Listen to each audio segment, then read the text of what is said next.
From a family that diversified around the time of the last dinosaurs and the climate fluctuations that followed, the husky bipennatophyid sensitive fern may seem more like a broadleaf plant than a lacy fern.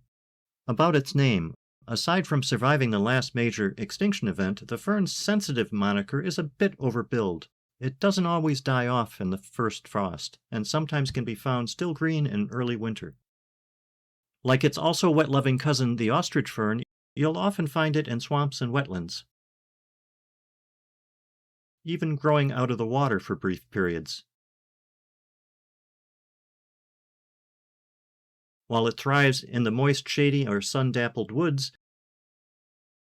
it can also do well in relatively moist, sunny fields.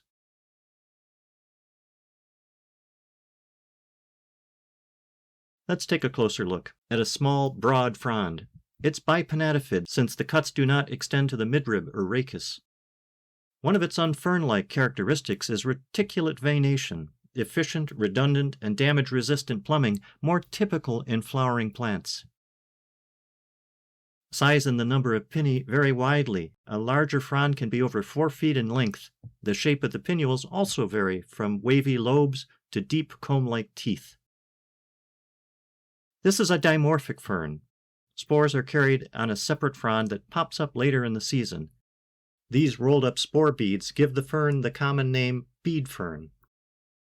Let's look at these fertile fronds. On the right, the beads are tightly rolled. Here's an obtusa lobata intermediate form, where the aborted fertile frond becomes sterile. The bead stalks remain until spring humidity causes the beads to open and release their spores. The ferns may use anthocyanins to protect from early spring cold or strong light, so fiddleheads may be reddish to varying degrees. Remnant red edges can sometimes be seen on more mature fronds.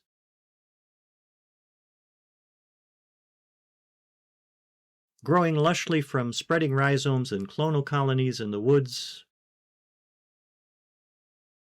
or tolerating water, wet soil, or sun.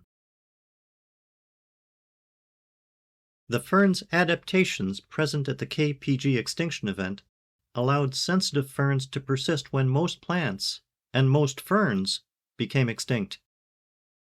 Adaptable, Onocleaceae survived.